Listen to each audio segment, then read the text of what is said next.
Hey, good day, everybody. Welcome back to our Working Together series live from the Netiv Zoom room in Houston, Texas.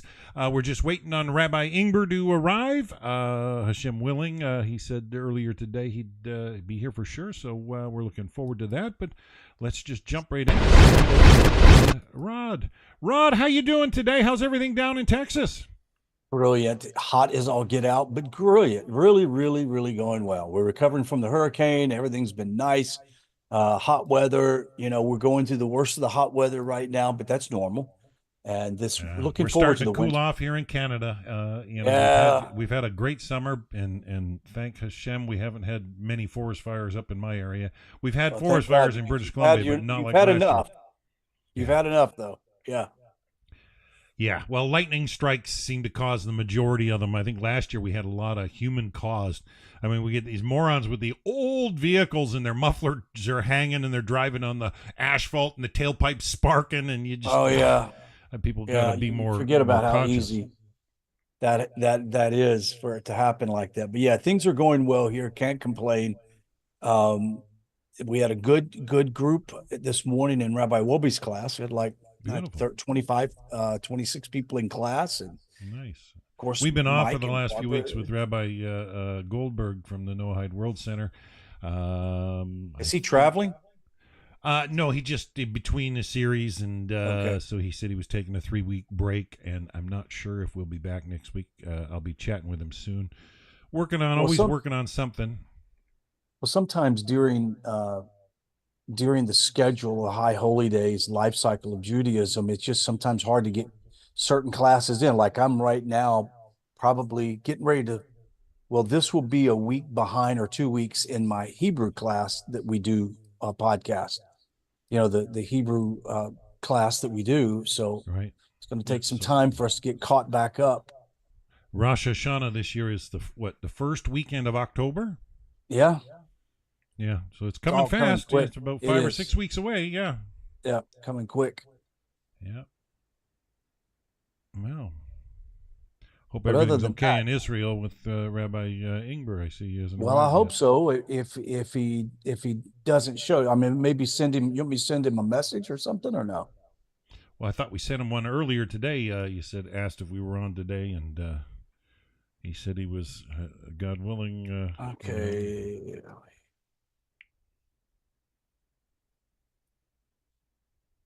Just remind him we started the stream so he'll know. Here we go. Look at that. Works like a charm. Okay, I'm gonna turn it over to you, Dan. Okay, Rabbi Ingber's just entering the Zoom room, which is always nice to have him. My phone's always blinging. I got so many people, message me to death. But when I broadcast, I have to be logged under the Noahide World Center, and so they're sending messages to my personal Facebook and things like that. But Rabbi Ingber, we're going to turn the class over to you, sir. Always good to have you with us.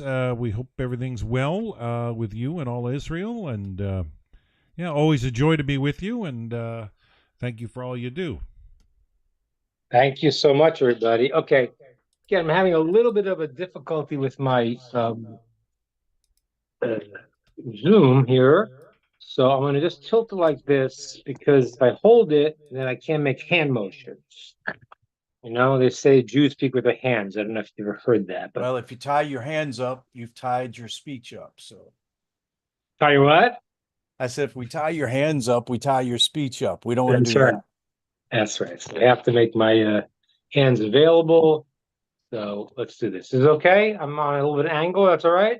No, that's fine. It looks good. All right. Yeah. Wonderful. Okay. So, there's so much to talk about, guys. Where do we start? I'm going to let people just open some questions here. And then I got a bunch of questions Recording that in progress.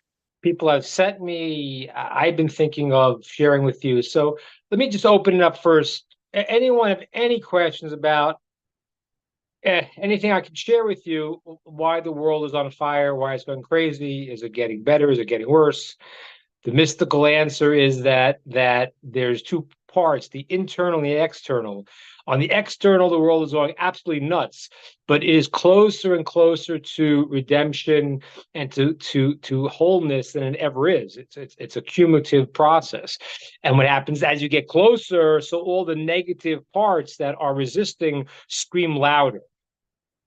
So I'll try to explain what that means, but that's so don't get nervous. But if you've noticed that things are crazy, you're normal. Okay, so let me hear. So what do you got? Anyone have any questions they want to start with? Rabbi, I think something would be good to address is how do those of us who can really see what's going on not get discouraged, not feel like, wow, this seems to be so overwhelming. How in the world can Hashem sort this out? And it can be discouraging. Like, what do we need to do to encourage ourselves, to gird ourselves up, etc.? That would be an interesting topic. Okay. Good. Well, and that really requires me to explain what I said before. What I meant that things are better even though they seem to be worse. Because if you understand that, then you could take this whole thing with a grain of salt, because that's not where the action is. Right. Do you know where the action is?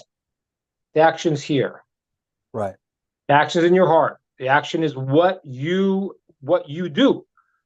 It's God knows everyone's heart and what people do and what they think. And the decision is individual. No person will ever be punished for somebody else. Now, it doesn't mean if you're in a bad place, you should stay there. You shouldn't. The problem is there's not many places left to go. Right. Mars. Mars, right. So if Elon Musk gets into the cabinet, with Trump, then we may have a place in Mars, But, right. No, I'm not going to any place, So anyway, so let me start with something that a few things here. This is what I'm going to tell you now. I can't explain it. I can explain a little bit why America is destroying itself. I can explain that a little bit. And that would go for Australia too. That would go for that. Europe is very hard to explain. There's no explanation. Let me explain to you what I mean by that. What's going on in Europe? Let's just figure this out. First, I'm going to teach you an incredibly important Jewish law. This is a very, very important law. So this is the law. There is a law in Judaism. It's called Dina da Machus Dina. The law of the land is the law. You go to live in America, you got to live by the laws of America. You got to pay your taxes. You got to do your thing. You got to do what the law is. You go to Australia, you got to live by the law of the land. Well, obviously, if the laws of the land are against the Torah, the laws are you have to kill, you have to do this, you don't have to do that. You can't do that. But any law that is not a contradiction that you must do, okay, you need to keep the laws of the land. Now, what's the rationale? The rationale is, this is for Jews, and I'll tell you what it is for non-Jews in a second, is because if you don't want to keep the laws of the land, then get out. God gave everyone a land. 70 nations, everyone got their land. The Jewish people got their land. Everyone has their land. If I want to come live in your land and I'm not keeping the laws, then leave. Okay. Now, why is America different? Because America wasn't founded like in Europe. People lived in Europe. Whoever, whatever the conquerors that conquered it, or however long back you're going to go. Because we don't have the 70 nations on their 70 lands right now. The world has been mixed up from the time of the Assyrian conqueror named Sanherib, where the Talmud says that at that point already, what was happening in the ancient world, they would conquer lands and they would move the indigenous people from one place to another. That's what they did. That's how they kept control. So what happened is that, but ideally everyone should have their land. Now America is different, and Australia to a degree also. Because what happened was it was founded on an idea. There is no indigenous. Now there were indigenous people, which to be frank with you, as an American, they didn't treat them so good. They named the football team after them, which was very nice of them. But then they were forced to recant that also. So I don't know. But the audacity then of criticizing Israel, who want to live in peace with whoever's living in their land by when we settled America. I mean, I wasn't there, but there were indigenous people which they didn't treat so nice. Okay, fine, all right. So America then is founded on an idea, and the idea, besides for talking about the Native Americans, what that was, but the Americans that came and then said anybody could come. There is no native people here. It's not a homogeneous society; it's a heterogeneous society. Anyone could come and be part of it as long as you are part of the system. And what's the system? You have rights, and therefore you have obligations. You have rights, and therefore you have laws that you can't encroach upon someone else's rights. Okay, that's fair. Now, what's going on in Europe right now? And this is what I can't explain it to you because they are blowing themselves up. I kind of explain why Americans, but Europe is literally Europe is literally going, and they are bringing in people that that have a very different view of theirs. And the key part of their view you need to understand is not whether or not they think that this is bad or good. That's not the issue. I might think a lot of things that are being done in the country I'm living in are bad. But you want to be there, follow their rules. The people of Arabic descent that are coming into these countries, they don't share that idea. That's the basic idea of Sharia law. And if you learn anything about Islam, you understand that there are three names. I forgot the names in Arabic for countries. I forgot the name of it, but one is one that's already under Sharia law, and one that's in the process, and one not yet. But the goal is that it should be functioning according to Sharia law. And from their perspective, okay, they understand this is the right thing they believe, and therefore their belief, as opposed to the Jewish belief, which is we don't convert people, and if we're in not the land of Israel, then you do what you do. Again, I can't support. I don't know that I'm sure I've said this before, but I heard from my rabbi years ago, it is halachically forbidden to vote for a Democrat. It is against Jewish law. What? Political? No. But there are laws of morality, and if you support abortion, if you support, gay marriage, whatever it is, as a legal binding obligation that the society says, then I can't support that. So I can disagree. Okay, fine, I could leave. But that's not what the Arabs do. The Arabs that are coming into England, they don't believe that if I disagree with your law, but my goal is to impose my law on your country. That for me as a person of Arabic descent, of Muslim belief, would understand that that's the goal. And for Americans or Westerners not to understand this is a little bit stupid. You should know what we're talking about here. And I'm saying not every. There are many Arabs that come to a place like America because they don't want that. They really want to make more money and not to be living under an aristocracy. That is what they want. I'm not saying no, but there's a percentage. What's that percentage? That's a question. But you take 1 billion people, and whatever percentage is a lot of people. So I'm going to say something here, and I don't know if this is correct because I can't know this. But I can't understand the logic of why Europe is bringing in the people that are destroying their whole belief system. Can someone explain that to me? Now, you might have some reasons here, but I want you to, whatever you're going to say to me, I'm going to say to you like this. These are the same people that brought you the Holocaust. These are the same people that brought you persecution throughout Europe. That America was established to run away from this system. How is it it's crazy. It's the craziest thing in the world. And I don't know this is correct because I can't know this, but I think this is a punishment. It's illogical. I think God is paying them what they wanted, what they got.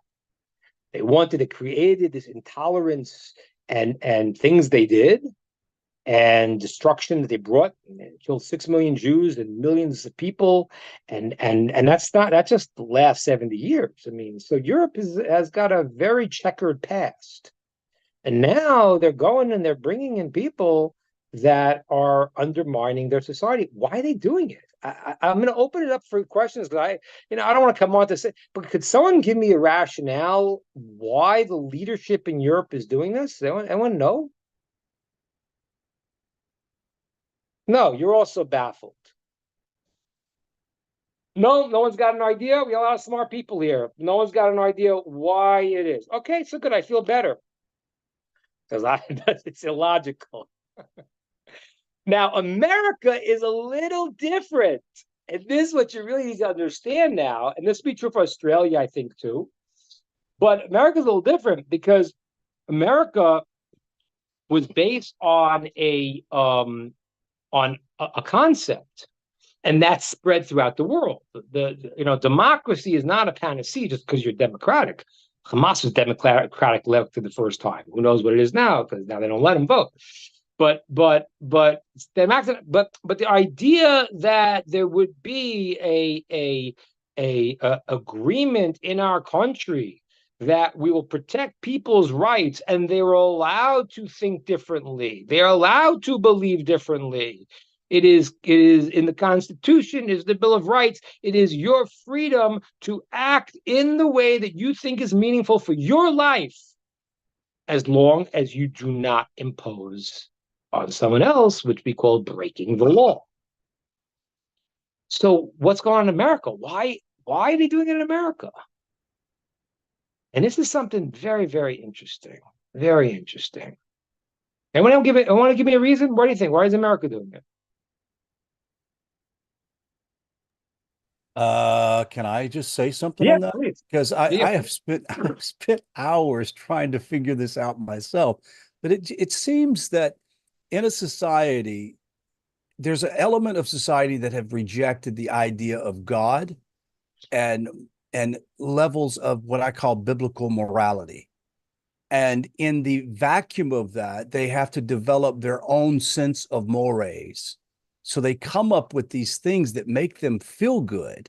It just feels good to have compassion on all of these refugees, have them come in, all of these people from all over the world. We should have open borders because it's just a high moral idea. And it seems like they've developed this sort of fictitious moral parameters that is just upside down because it lacks godly wisdom.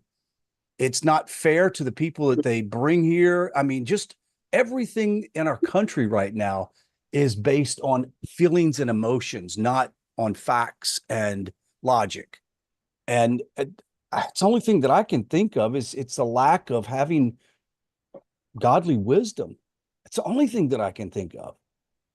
Well, okay. It's certainly true. It's certainly true. I'm not going to argue with that. I'll elaborate on that in a second, but that has to be true, of course. So it's going to try to take that and give it some practical understanding of what's going on. So I hear it's a great point, Rod. Let me get back. I saw someone else had their hand up. Dan, did you have your hand up? Yeah, Dan did. Dan, you had an answer or a question or a thought? I guess Dan? Yeah, just to add on to what Rod was talking about, I was just looking up the logical fallacy of the argument from intimidation. Uh, Basically, it's the way it functions, and its essential characteristics of that argument. It's a logical fallacy. It's an appeal to moral self-doubt, and it relies on fear, guilt, or ignorance of the victim. And this is what the woke liberal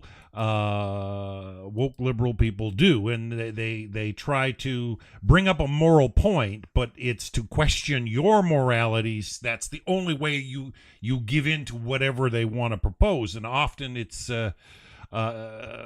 yeah, I can't stand the behavior, but there are those people that use it regularly and they throw it in your face, and it's usually given in the form of an ultimatum that demands that you give up your idea without discussion under the threat of being considered morally unworthy. And so it plays up on your own sense of morality, and it's an erosion. It's corrosive. It's not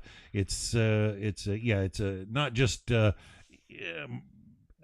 logical fallacy as far as argument goes. It's corrosive on morals, and it becomes a social tactic used by the woke left to push their agendas and push their ways. And we've seen enough of it up here in Canada, and end up with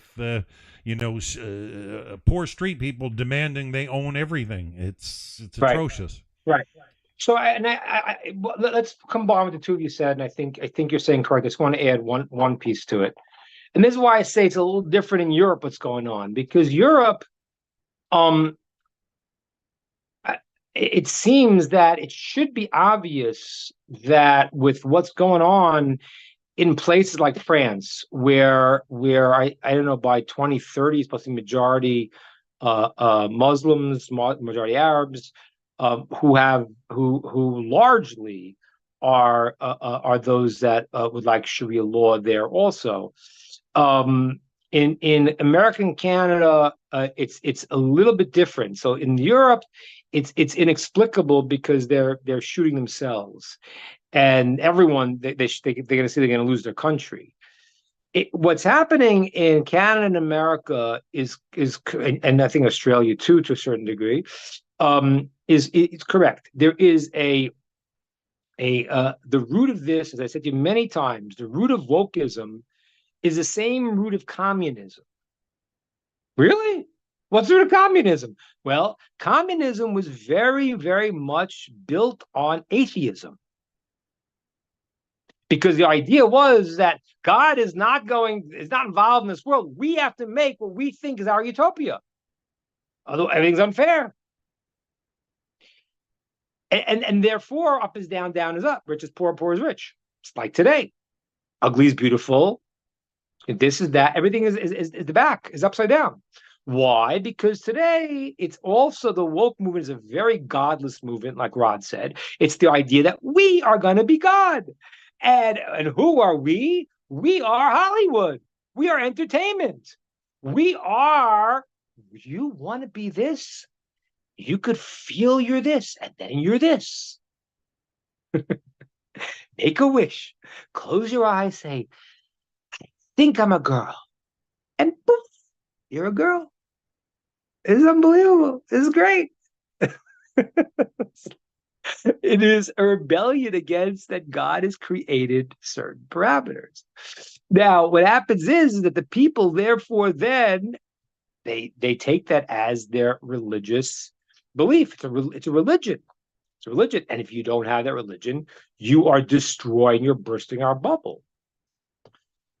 What happens in America is, and this is what the amazing part is that the people in charge are not worried they're going to lose their power. That I find the most amazing thing. Like in England, I don't know what this prime minister, I don't know how long he's going to last, but what that happens is like, okay, it's going to fall apart. But here, okay, we'll take 15 million refugees, we'll put them here, we'll stick them there. It's a big country, who's gonna find them?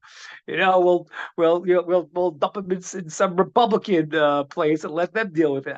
But whatever they're gonna do. But the people who are gonna still dictate the thing, they kind of think they're still running the show. And largely they are. It's quite amazing. It's quite amazing. So the first thing I wanted to talk to you about was this idea of, I said, in Jewish law, even though there are many things that you say, wait, Jews have very strict laws about this. But if it's not contradictory to the law, if you're not forcing me to break the law, I got to keep the law in your land. And what's happening in Europe is they're bringing in people who that's not their belief system. They're doing that in America too. But the bottom line in America, what they're doing is that the foundational components of America, they wanted to build it, are what's being uprooted. And that's the most amazing thing. Who did this amazingly was, and very successfully, was President Obama. He was really good at it. How would you dealt with the Iranians? Well, besides just starving them out, which Trump was doing, and giving them no money, and then what would happen? What would you want to happen? If you had to think about how to deal with the Iranians, what would you do? Well, you don't want to, war is a difficult thing. If you could do it without, so you would starve them out, isolate them, they have no money to support terrorism. And then what you really want to do is to have the people stand up and say, we are not going to take it. Because every nation is responsible for their own thing. And when that happened, Obama did not, he didn't help at all. It's unbelievable. You have to understand what's going on now. From the time of President Obama, really. Because what happened was,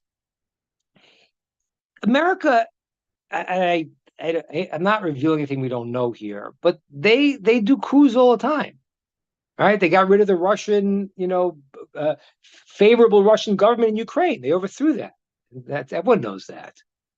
So how could they not help the Iranians who were trying to throw off the yoke of the Ayatollah? How did they not help them?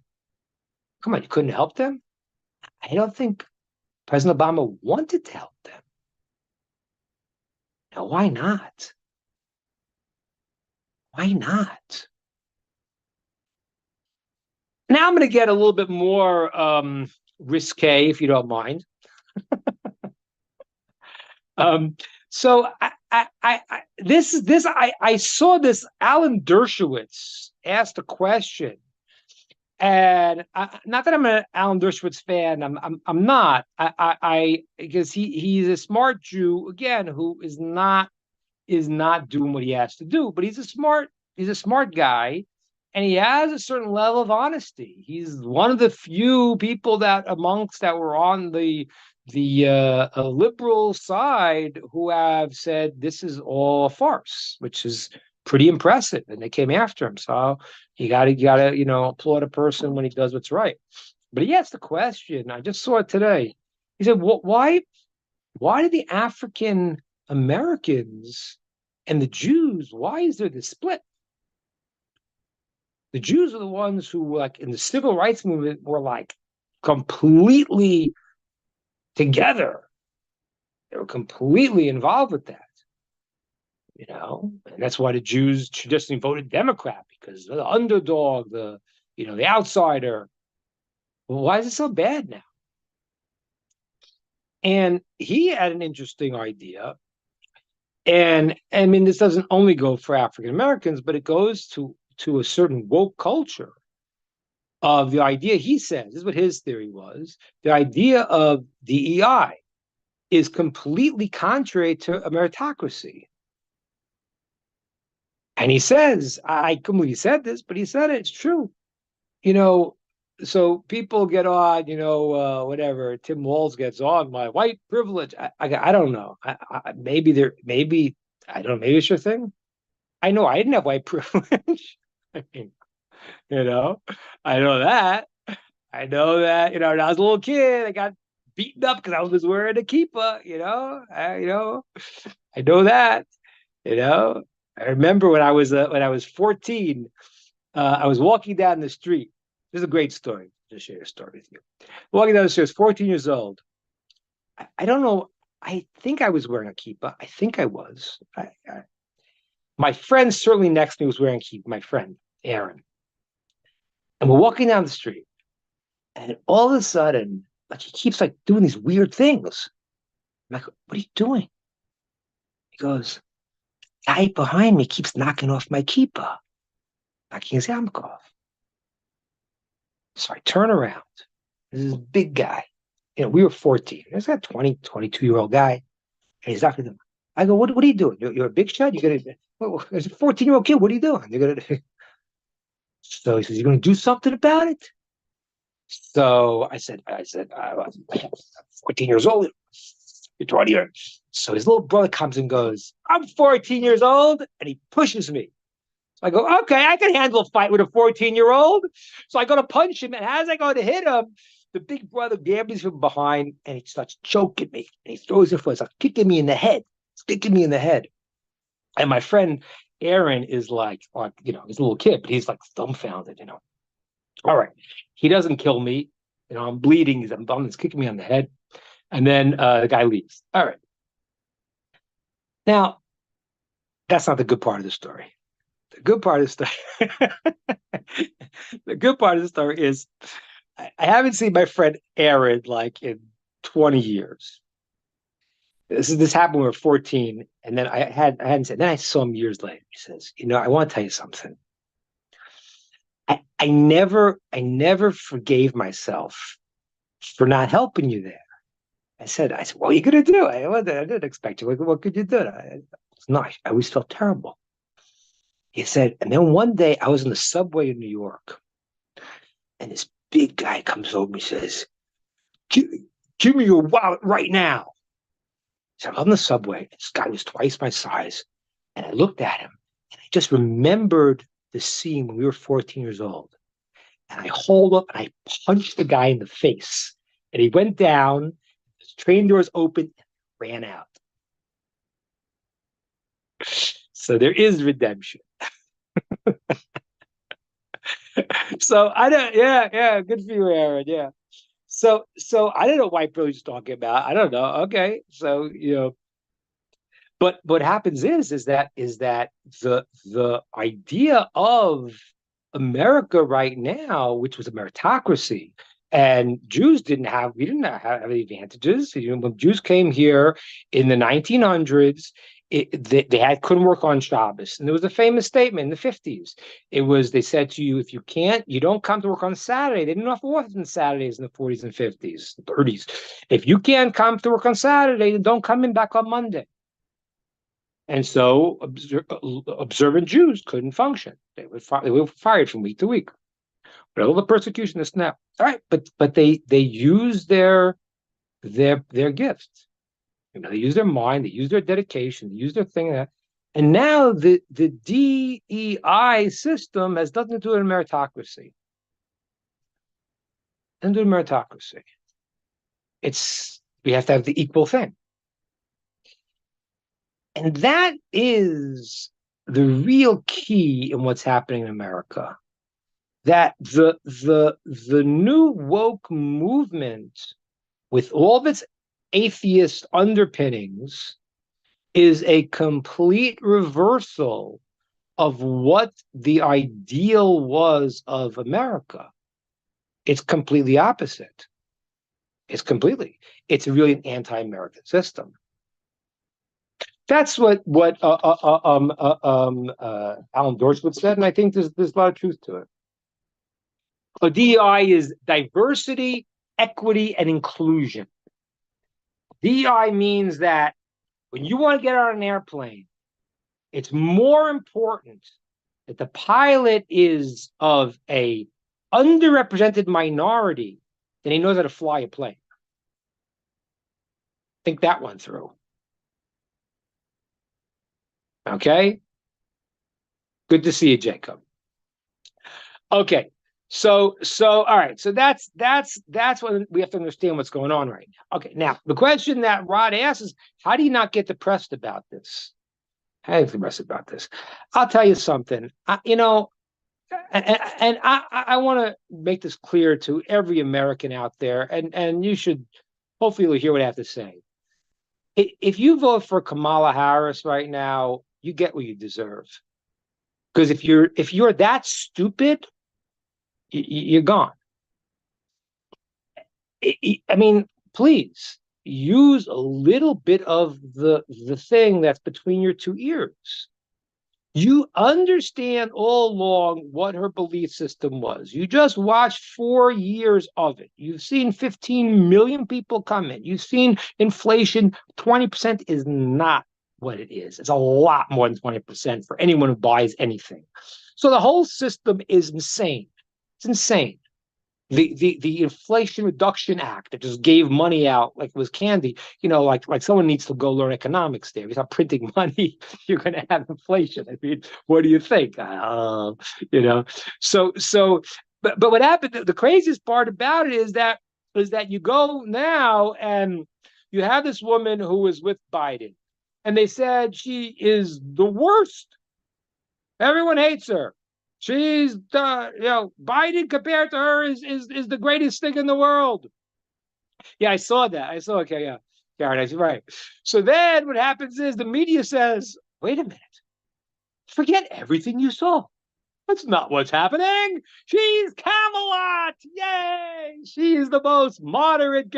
And then, right, as Karen said, Trump puts out like, no, this is what she says. Okay, but she starts walking it back. But then she picks Tim Walz, the guy who watched his state burn, And so if you don't realize, if the people can't understand, then they're going to get what they deserve. And that's a problem. That's what Rod's asked me. How do you not get depressed about that? And the answer to that is what I said to you in the very beginning. We have to make our effort. We have to make our effort. You got to talk to people. You should vote because that's the system. That means that you show I'm against this. It's in Jewish law. There's something called a machal, which is a protest. When somebody says something wrong, I need to go and take a stand. I cannot tolerate if you did something wrong. You said something wrong. I say I cannot condone this. You do what you want to do. That's your thing. I might not have the ability to control you. But if I'm sitting in a room and somebody says something bad about someone else, I'll say, listen, I want to say that I don't subscribe to that. And no one else should believe that because I think it's a wonderful person, and I don't think we should engage in talking badly about people. That's called making a stand. Your vote is making a stand. I don't support this. I support the opposite. Again, not that everything in the Republican Party is in lines with Torah. I'm not saying that. But it's light years away from the opposite right now. Okay, so fine. So you need to vote. You need to try to make your influence, but you need to understand in the end that the process of the world coming to perfection is in full swing. It's in full swing. It is so close. Why does it look like that? So I was telling you in the beginning of the session, because there's a rule. There's a rule. It's a spiritual. It's a very deep Kabbalistic rule. But there's a process where there's something like, if you imagine an internal system, like let's say a soul in the body. So there's an internal system, and there's what you see on the outside.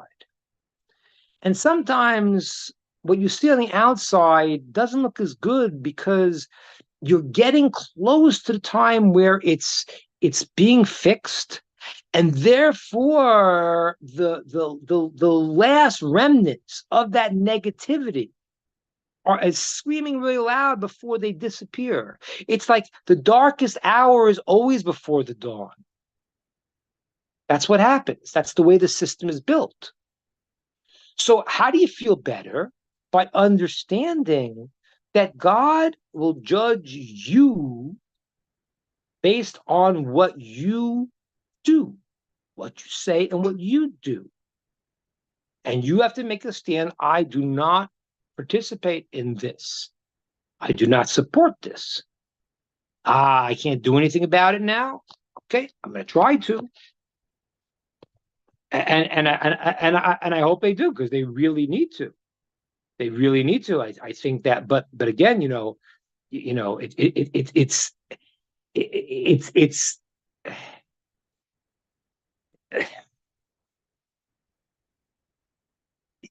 there's two different systems going on here.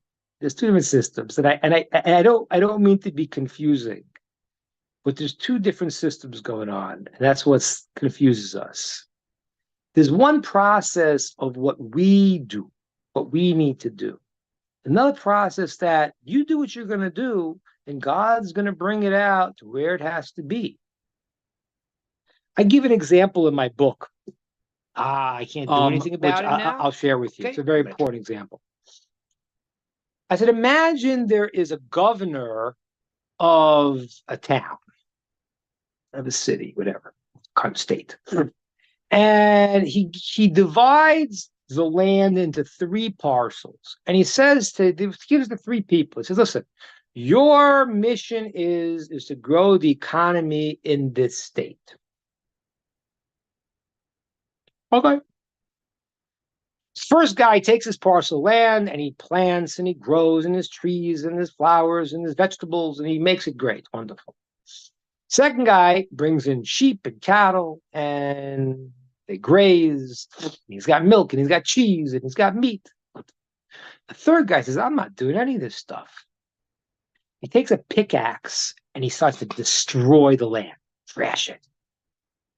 Now, I want you to imagine for a second, if this governor was omnipotent, let's say he could do whatever he wants to do, what would he do with the person trashing the land? So your first response might be, well, he'll make it that as soon as he goes back, he has a heart attack. Oh, no, that's not so good. That's not so good. Because what that does is, okay, so he's strong and you're stronger. Okay, that's not God. God is not bound by his rules at all. So what would, for example, what would an omnipotent governor do in this case? He would take the guy who's trashing the land, and he would make it that there is an oil spring right where he's smashing. And the oil comes out. And this guy just went and he just got exactly to the goal. But he's going to jail. Because the governor says, yeah, I did what I wanted here. I wanted to build the economy. I said, well, I did it. I smashed the land. I drilled it. I got the oil. Yeah, that wasn't your intention. But I can do what I want to do. So the omnipotent governor in this example goes and makes it that in spite of what the guy is doing, the guy gets punished for what he's doing. So the world moves towards perfection. That's what's happening. These people are yelling and screaming. As I said to you before, I think Europe is blowing itself up. I think it's really part of the process. I really do. I mean, I don't know. I'm not a prophet, and I don't know. But I do know. I mentioned before in the book of Daniel, the horns of the animal that represents this monstrous animal that represents the last kingdom of Rome, of Edom, has 10 horns, and it expands, and then they get uprooted, and that's the Western world. So are they, blowing themselves up? They well may be doing that. But again, Stephen, you're in England, right? Okay, I want to hear from you what's going on there. But you got to be careful because your prime minister doesn't allow us to speak. He's coming after everybody. But you got to know something. But it doesn't change you as an individual. God, it says in the Medrash, whether a person is Jewish, not Jewish, male, female, black, white, up, down, whatever it is, it goes by what they do. So your country might be Finished. But you do the right thing and you'll get rewarded. That's right. America, I don't know. I hope it doesn't happen. I hope it doesn't happen to anybody. I hope it doesn't happen to anybody. Because the bottom line is that I've said it many times. It says God waits for the evil person to repent. He doesn't. God does not want the death of the dead. I mean, the death of the dead. They're dead already. Yeah, there are people that are dead. Their mind, they're dead, and their souls, they're dead. But God wants them to come alive. So yeah, so God wants them in England to come alive, and Arabs all. I mean, Arabs also. Arabs, the Arabs. Once they get it, it's going to be good. Once they understand, get with the program. And by the way, and it's amazing because I just have so much. The corruption is so great. I mean, Obama got a Nobel Peace Prize for being president and being an African American. I guess I don't know what. Like he went in the first day and the next day he got a Nobel Peace. I don't know what he did. Trump made peace between the Jews and the Arabs. That schnook. He's a mean guy. He's not nice. Mean. He makes fun of people. Okay, yeah, maybe I hear your problem, but literally. That's what he did. He said he did the. I remember when he was saying he has a plan for peace in the Middle East. I was like, that's ridiculous. I really didn't. I didn't think of it myself because I was thinking in the box. He was thinking like a businessman who knows how to make a deal. He wrote the book. He wrote the book. So what did he do? He said, why am I dealing with the terrorists? Let's go around them because the Saudis want to live well. These guys want to live well. Their problems were with the Christians much more than the Jews. You guys don't realize that. Who fought in the Crusades? It was the Christians against the Muslims. The problem was they both killed the Jews on the way. Okay. But we don't believe it's an accident. We understand that God runs the show. We know all about that. The Ukrainians and the Russians. Oh. Which one killed more Jews? I don't know. Was it the Cossacks? Was it the Tsar? I mean, they're good people. These guys have been killing each other for years. They're killing each other. They're killing us. Okay. It's all a bunch of lies. It's all not real. But Trump went around the whole thing. He said, listen, I'll make peace on these terms and isolate the terrorists. It was a very brilliant idea. But did they get recognized? No, they didn't. So what happens is that I don't know if Europe has hope. I don't know if America has hope. I don't know if Canada has hope. I don't know. I know in the end, all of the nations, all of the kingdoms, they will be taken down before the Mashiach comes. That's in the book of Daniel. It's very, very clear. That's in the vision that the dream of Nebuchadnezzar that Daniel explains. And he sees the statue with a gold head, Babylon, and then the silver chest, and that's Persia, Media. And then he sees the bronze thighs, and that's Greece. And then he sees the legs are made out of iron, and that's Rome. And then the feet are mixed with iron and clay.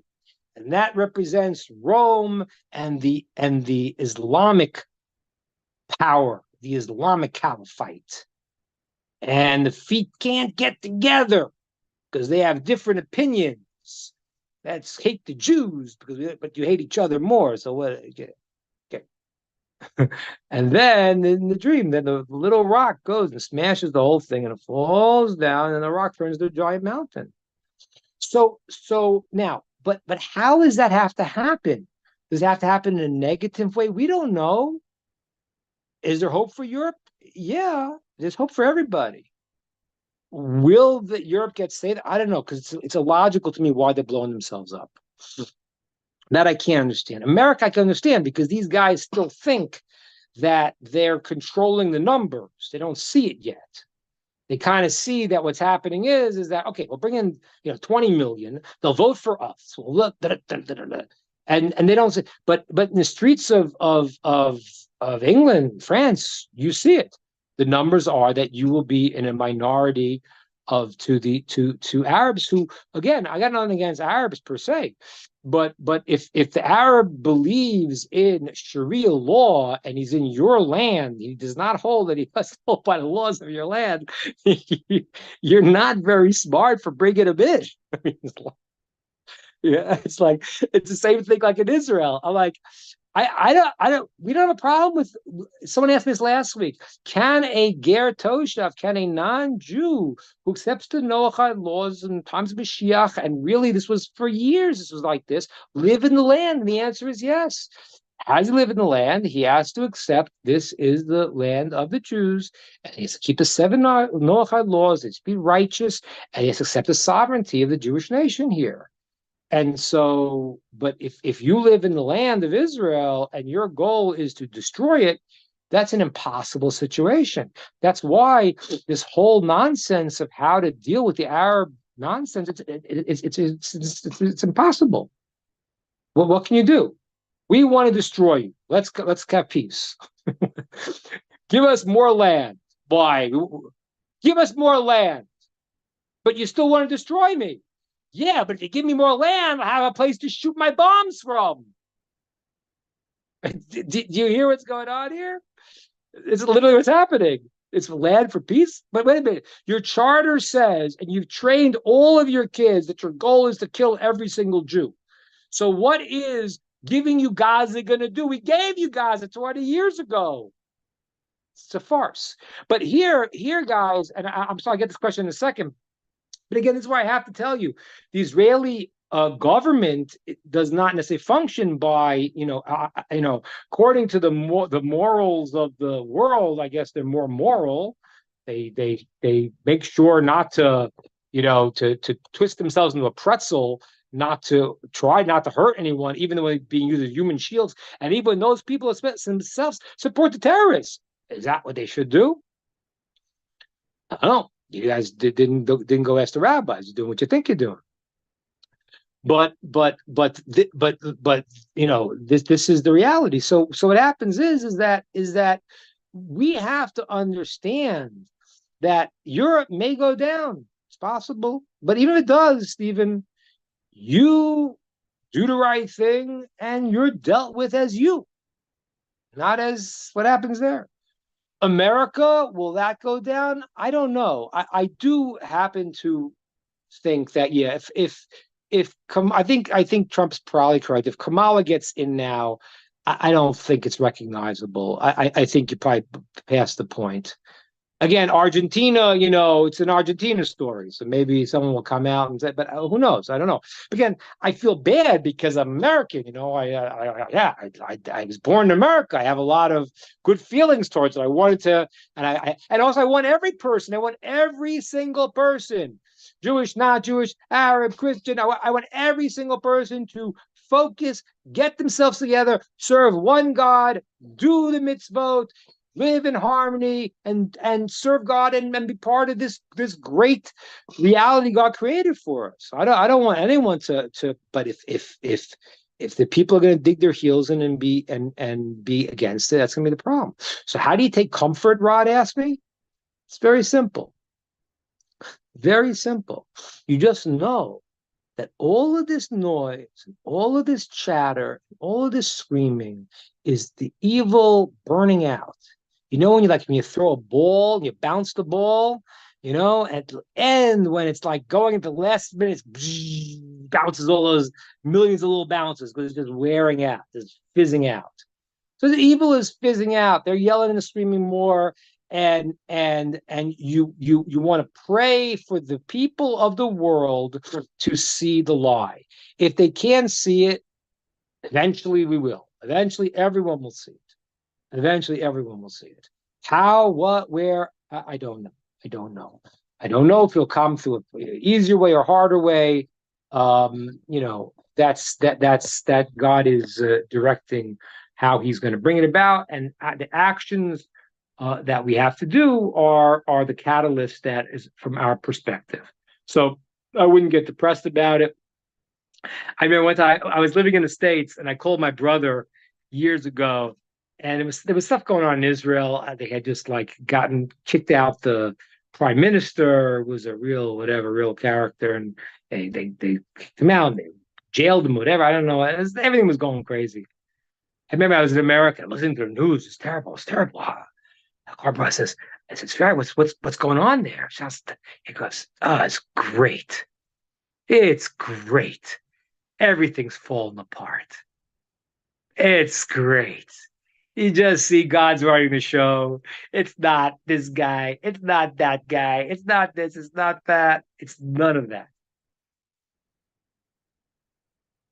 And this is hard. Like, you want to go and vote for the right people. You want to try to make your effort that the election is not, you can't say the big lie, but there's no funny business in the election. So you want to make sure that you try to do that. They're trying to do that. But in the end, whoever you're going to get is part of God's plan. And that's not a fatalist statement.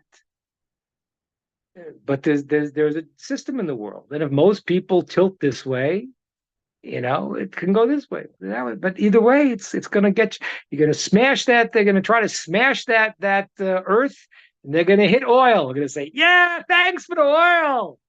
Now throw the guy in jail. Okay. Any other questions, comments, and ideas?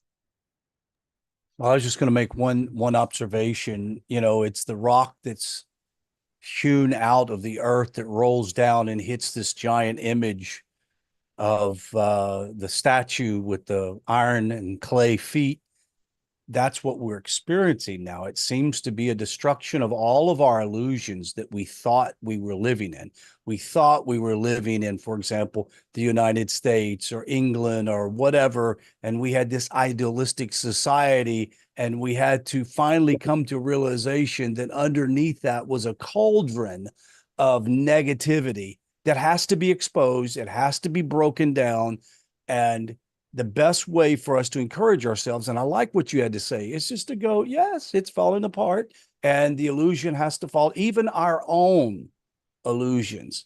Like, when we find out, for example, that the government was involved in all types of nefarious deals in the past with how they treated AIDS and what they did with COVID and the assassination You mean COVID of didn't come from a bat? no, it came How from dare a you fish say that, market. Rod? It came from a fish market. But the whole point is we all have to have this. It needs to be destroyed, unfortunately. And here's the thing. I think that evil thinks that this is happening because they're winning. And in reality, it's happening because this is going to destroy them in the process. That's right. Evil destroys itself out. I'd say it's another topic, how it does that, but it burns itself out because it has nothing. It's like a uncontrolled fire. It has nothing to keep it going. It burns itself out. Now, here, I'll take the question. Let's see one thing. This is very important to understand. As I said this before, and I'm going to tell you again, this is crucial. And when you asked me before how to go and not to get depressed about it, but this what I said you have to do, I need to just clarify one thing. This is a very deep mystical process called the birur. There's a process of the separation that's happening right now. And what that means is the following. Okay, it's 1950s and I'm wearing my tweed suit, and I come home and, my wife is there and we're watching the Brady Bunch and it's all great, nice, wonderful. Okay. Then you fast forward and it's 2024 and all of a sudden you say, oh my gosh, the emperor's not wearing any clothing. It's so obvious. All the matrix has been exposed. I'm looking at it. I see it. Now, but there's two kinds of people. There are those who now go and say, oh, wow, this is time to really reassess stuff and be honest and see the world as it is. And there are those that dig their heels in deeper and they pursue their negative and evil intent. And that causes the split because beforehand, when it's hard to see, okay, you didn't see, I didn't see, you didn't see, we all didn't see. How do you not see now? How do you not forget everything? Forget even the policies. How does it possible that anyone in the country, I've been telling you that, and it's been obvious to me and to anyone looking that President Biden has had a problem with his mental faculties for for years now, at least 2 years, clear. So they take the guy, they put him on a debate stage, say, okay, we better do this before the primaries because if he bombs, we have to have time to change him out. They put him in. The whole world sees he's senile, and that's not the part that bothers me. The part that bothers me is then afterwards people go, "Oh, I can't believe it! Something happened now, and we need to change him now." Well, but he's fine. He's fine. He can still run the country. But how stupid do you think I am? I mean, you're lying to my face. You didn't know that? You didn't know for the past 2 years? You knew, but you had to. So what happens is that when a person is in a world that they could see clearly the two sides and they dig their heels, there's another agenda going. And the agenda right now, of America is not a good agenda. It's a really anti-God agenda. Not. I think there's the other thing happening the other way. I think that there could be a positive, growth here. Positive. Yeah, that's like Pinocchio. It just keeps going. So could it be a positive conclusion? Yeah, there's definitely a positive conclusion. I guarantee it. I guarantee it.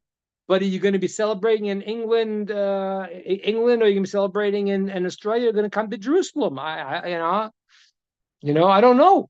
There's a mystical teaching that talks about in times of Messiah how the land of Israel spreads out, and what that means is that the world will take on a new level of holiness that will spread out.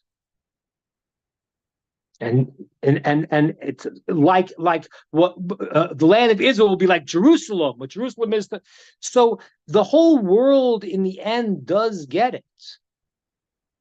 The whole world does get it. It says everyone in the end becomes what's called gerim gerurim. Everyone starts in the end to do.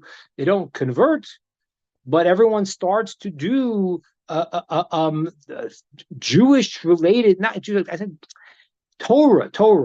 Again, there's even the word Jewish. It's not a real word. I mean, it's from Judah. That we are most in the tribe of Judah. Judah means to thank and to admit.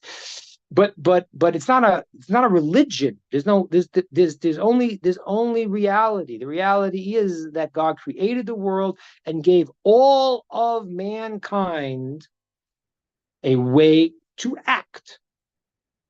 Not all these religions. No, there's no such thing. There's no Judaism. There's nothing.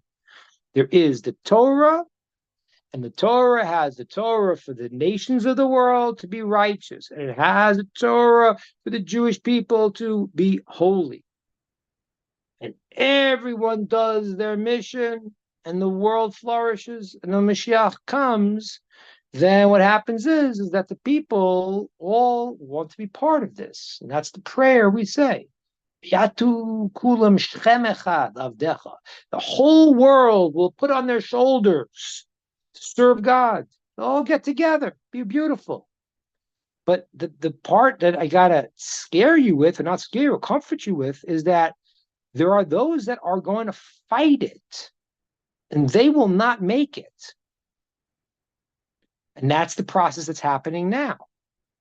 If as you start to see reality more clearly, and you dig in your heels and you say, those Jews, those Israelis, how dare they try to defend themselves? Don't they know to turn the other cheek? No, really? Yeah, which country does that? Tell me. It's very nice. Okay, you got your religious beliefs. You want to do that. I haven't seen you do it yet, but I don't got to do it. It's not my religion. So it happens. I'm sorry, I'm having too much fun. It's just too crazy. It's just too crazy. I don't. It's like I'm having like right now. I come in here and I ask you my forgiveness. I ask forgiveness because I'm just unloading on you because it's so insane. Like, what am I going to talk about? I was like, I don't know. I got to talk about 12 hours for 20 hours straight here. This is insane. It's absolutely insane from beginning to end. And it's not because it's all fitting into what has to happen. And the only question is what team are you on? Are you on team good or team evil? But wait a minute. I don't know what's good and evil. Yeah, well, maybe in the 1950s you didn't know, because maybe you were too busy with your plaid suits and whatever. You didn't realize you thought but now you're starting to see things. You're starting to see things. You have a terrorist organization that came in and killed 1,500 people, have taken hostages. I mean, what kind of country? I mean, President Trump said, he says, if I'm the president, you don't have the hostages, my hostages back the next day, you're gonna feel it. What kind of business? And you and the terrorists come and they're all trained to from the littlest kid to say I want to kill every single Jew, and you now have people who have the terrorist being the victim and the victim being the terrorist. So if that is your belief system, you're out. You are out. And I hate to say it, I've seen these people, but that gets to the point of no return. That's the cutoff. That's what I was telling you before. And as God makes it clearer, you see people take their sides. And that's why I told you it's an incredible teaching. There's a discussion when the final war of Gog and Magog happens, final war before Mashiach comes. And there's an opinion that's really going to happen after the Mashiach already reveals himself. That means the truth is there, and there are people who are going to say, "Oh, these Jews, what? They really are the chosen people? Never." That's right. That's right. That's what happens. And I try to say it honestly to you, to really and not in a a showy way. It's not. It's that Hashem loves all his creations, that everyone has their responsibility. And he did give the Jewish people the responsibility. That's the Am Segula, that have a responsibility to be God's inner cabinet, whatever you want to call it. And they have to do that. And nobody should feel bad. Somebody wants to convert, they convert. They don't want to convert, don't convert. But literally what happens is the people that are digging their heels in now, it's on that point. That's why the hatred of Israel is coming back right now. Because as the Talmud says, and the Torah itself and the prophets say, the enemy of the Jewish people is the enemy of God. How could that be? I love God. Well, you think you do. You love your version. Maybe you're your own God. I don't know. But that's not it. Okay. Good. Any other thoughts, questions, or ideas? Yeah, Stephen. Yeah, thank you for everything. I think if I can just add, I think what will give weight to tonight's class will be if there is an escalation, out there at the moment with everybody. I mean, literally everyone is coming in on that part of the world. My question is, it's in the book of Samuel. I'm a little bit stuck because, like I mentioned to Rod a few years ago, I don't like the nitty grittiness of wars and swords and everyone killing each other. And then you've got it in the wider world at the moment. So everything's a bit heavy. But my question is when David, after his little a few anomalies with Saul, sort of becomes friends with I, uh, I can't remember. There are certain tribe anyways, the Philistines, I think. Yeah. Anyways, he goes down and succours and sort of settles down there with his 600 men or so. I just need to clarify one thing. I understand warfare was different back in those times, but what gave David the right to slaughter men and women? I mean, I'm only into this part of Samuel. I'm sure as I go further into David's life, you're going to see a lot more of this. But why is he going around? you know, I work with knives. I'm a professional chef, but I would know what it's like to get sliced with this sword, especially the men and the women. And I'm thinking, what is going on here? I just wondered if you could shed a little light on that perspective. I have to look back right there before the incident, so to go back over what exactly was the motivation there. So I can't do it off the cuff. I don't remember exactly. The general rule is that in a war the women are not killed. That is the rule. Women and children are not killed. It's the men in the war. Now, why David then thought he was doing what he was doing, I don't remember. And those the Philistines were they weren't the Palestinians. The Palestinians didn't exist. The Philistines, right? Everyone knows that the Philistines were a seafaring nation that's extinct. But they were a version of terrorists in those times. They used to kill the Jews. They used to torture the Jews. I'd have to look why David, did what he did. But again, in principle, no, you can't just go kill somebody. Obviously, of course not. And in war also, there are you have to kill women. You have to kill the soldiers, the men. And again, and we never fight a war unless we call for peace first. In every single war, the Jews before asked for peace.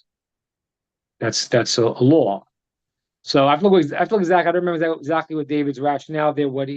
And by the way, and this is a little bit of a challenge, especially to read prophets. Certainly, the book of Samuel and the book of Judges even more, and even the Torah itself. Without the commentary, without knowing, it's very hard. I would tell you to read more modern things that are. Give some explanation, because you have to see, because when you're reading the stories in the Tanakh, they are there's a whole backstory that is not in the text. So I don't remember exactly what David's calculation with the Philistines, why but in every time he had a calculation why he did what he did. I just don't remember it right now. From what I gather, I did a bit of outside research, like on Google and what have you, but it was to correct me if I'm wrong here, but he didn't want the people, especially the women that he was attacking, to circumvent and get the news back to Saul, I think. So to cut off any loose ends or them having an opinion or something. Apparently, where I'm up to, and I stopped because I was like, "Oi." I don't. That's not correct. That's not correct. Okay. I have to look at some of the sources here. I just don't have on my head exactly what his rationale. But in every time, that's in every one of those situations, there's a calculation. You're not allowed to. You don't have to fight a war. Yeah. Okay. The rule is that there always is a call for peace. There's never a situation, even against. I mean, like even in last week's Torah portion, when God said to fight against the people that were guarding the land of Israel against the Jews, Moshe called out for peace. And that's the rule. The rule is that it's always a call for peace. So why David had a calculation there, I don't remember. And there's Yeah, a this is lot of cases where there was. I'll try to look for you again. I just don't have. I have very limited books. My books are still in Atlanta, so I have to just get the books there. They're not right behind me right now. I can grab one. But I'll take a look, Lena. There, I'll take a look. Yeah, but it's the general question is important. The general question is that we everything is about a call for peace. War is not something that we like to do. We don't do that. That is, that's Asaph's power is war. We run away from war. You just look at what happened here. I mean, it's the same thing. Israel, they're like, okay, let's live in peace. Like, but there's a time we have to, like when you're fighting terrorists, because you can't live in peace. And I don't remember exactly what happened with David, the Philistines, what his calculation. I know the Philistines in general what they were, but like right now, I just will tell you last time. I mean, the audacity. Did you read the ceasefire idea? We'll let a few of the hostages out, and then we'll go to second phase, and we'll give whatever remains of them. You tell them they can slaughter the rest of them and then send back their bodies. And free. They free the last time they just made the change for the hostages. The guys they freed already commit terrorist attacks. It's nuts. You can't do that. You can't do that. So it's the same idea with David. I don't know the details there, but I don't remember the detail of him. But the concept is that you want to make peace with anybody. But if the person says, no, I'm going to kill you, then as I said to you, those that are kind to cruel people will end up being cruel to kind people. That's the rule. That's what happens. So if you're going to say, oh, the terrorists, you know what? Ceasefire, let them sit there. It's okay. You can't do that. You can't do that. It's nuts. So again, I don't remember the day in particular, but that is the theme. So you had a calculation. I'll look and get back to you. there was no ceasefire in the Second World War, was there? I mean, us you Americans and Brits going over and sort of like climbing out the walls and sort of going into France. I mean, nobody said, "Oh, let's have a ceasefire," did they? Back in the Second World War. Whenever they So decided, you had Chamberlain who was sitting there trying to appease the Nazis, and your least favorite prime minister, who you didn't elect after he won the war for you guys, sorry, Winston Churchill, they did not like Churchill. But they had no choice because Chamberlain was trying to appease the Nazis, and it didn't work. And I don't want to say it because I don't know, but I really don't want to say this because I don't know. But the reason why America got into World War II, okay, I'm finishing the last thing. The reason why America got involved in World War II was only because they bombed Pearl Harbor. The Americans felt it themselves. And I don't know what's going to happen, but the lies that the American people are willing to swallow, it's like hook, line, and sinker. They just seem to swallow anything. But if something happens in America, that is maybe the wake-up call. I don't know how God's going to, run the show, but you're letting in again. But don't worry, Stephen. No one who doesn't deserve it is going to get it. brilliant. Don't worry about that. It's scary. I know it's scary, but you don't worry about that. No one who doesn't deserve it and get it, but whoever's gonna get it's gonna get it. But if that happens, that might be like, whoa, wait a minute. Maybe we should take Trump because maybe he's not going to go laughing to Putin and cracking jokes and whatever, cackling. I don't know what's going to turn the thing. It's so clear, and I'll end with this, Dan.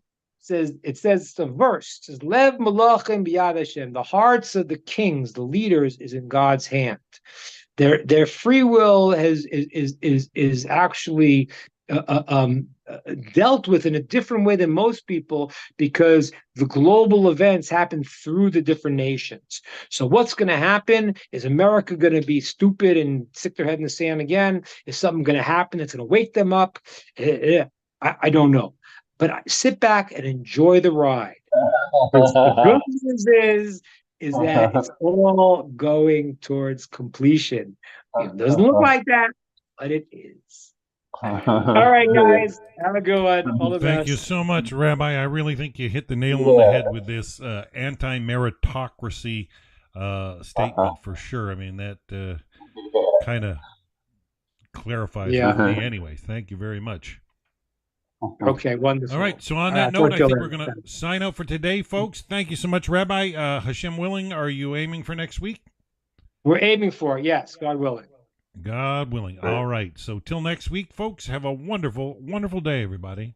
Bye for now. Oh, well, Karen, we're in Alabama, are you?